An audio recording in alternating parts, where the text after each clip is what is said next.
He once sent a steak back because it wasn't from Alberta. He single-handedly built a pipeline to Tidewater before protesters could even get out of bed at noon. He supported Alberta independence before it was cool. He once met Justin Trudeau and asked how his father Fidel was doing.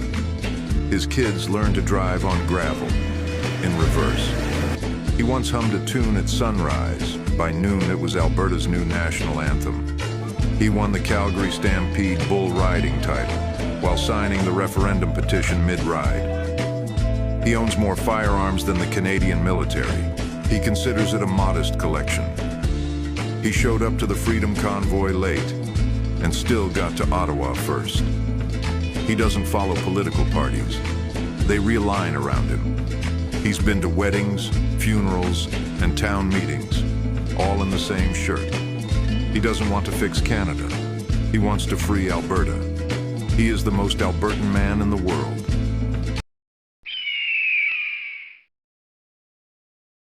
Looks like it's Stampede season in the city of Calgary. Over 1 million people from all over the world travel to Alberta's largest city to celebrate Western culture while wearing a cowboy hat. The greatest outdoor show on earth, they call it. They got a parade, concerts, and one of the largest rodeos in the world. It's a family event and everyone's welcome. Well, almost everyone. Korea. Please welcome the Right Honorable Mark Carney, Prime Minister of Canada. Oh my God, everyone's booing.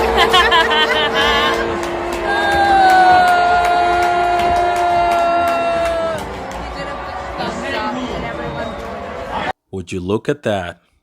It's almost like Albertans can immediately tell what a quasi-communist, corrupt politician looks like, regardless of the cowboy hat he's awkwardly wearing.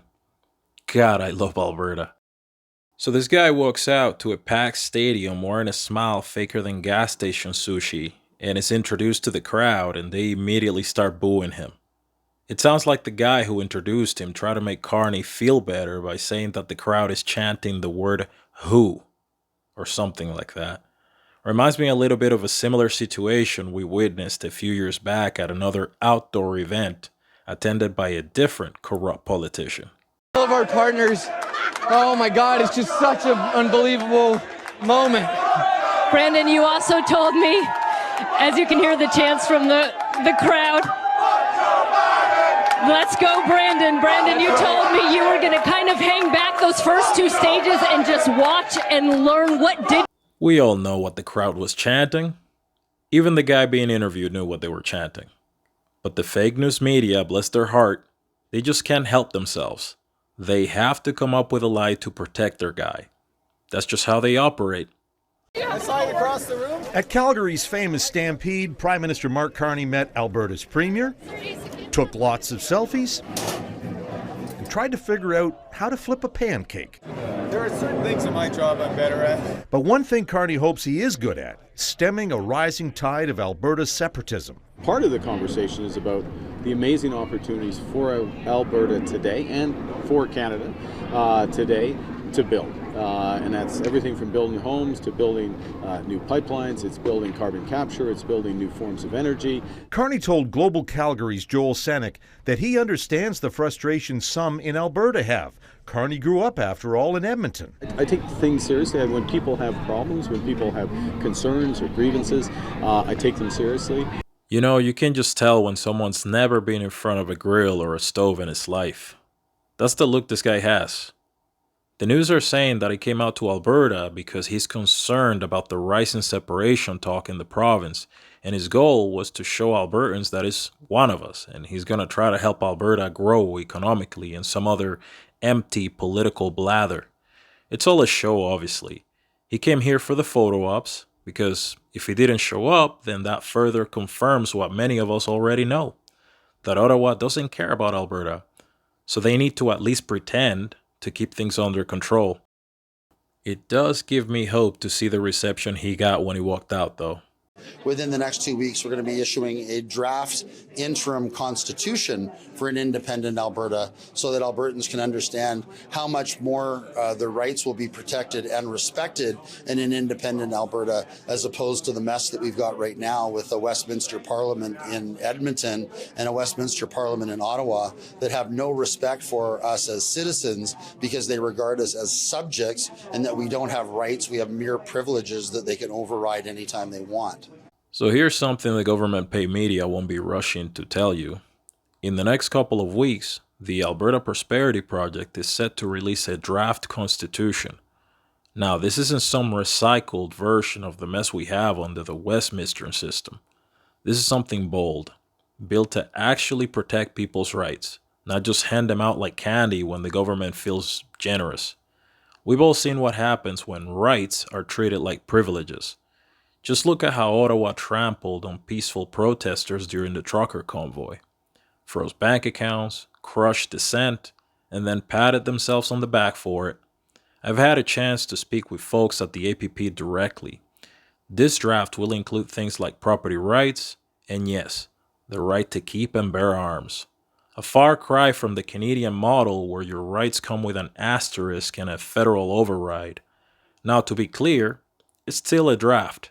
It's not the final version, but it's a big deal. It's a foundation, something concrete Albertans can build on as we move forward with independence. To succeed, to build a more competitive, resilient, and self-reliant future, we need the federal government to do its part.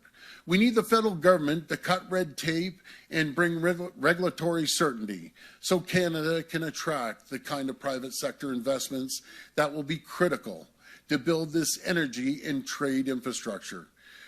No one will build a pipeline to Tidewaters if there's a ban on tankers. This is the craziest thing I've ever heard, a ban on tankers. No one will invest in opening a mine if it takes 15 years to get it to yes. It's time to end excuses, and it's time to start building, and we need to start building now. Now, here's where things get a little funny. Suddenly, we've got people like Doug Ford, the Ontario Premier, popping up in Alberta like he's always been a champion of the West. Give me a break. This is the same guy who never gave Alberta a second thought, and now he's flying in to show support for our energy sector? Right. Totally normal. And you can tell Premier Smith is happy about this new wave of attention from Ottawa, and fair enough. But let's not kid ourselves here. This isn't out of goodwill. This is worry. They know what's coming, a referendum in 2026, a movement that's gaining steam in a province that's one vote away from cutting the cord. The golden goose is getting ready to walk, and if Alberta leaves, the rest of Canada collapses, economically and politically. And deep down, they know it. That's why they're suddenly showing up with smiles, handshakes, photo ops, and cowboy hats. It's not support. It's damage control.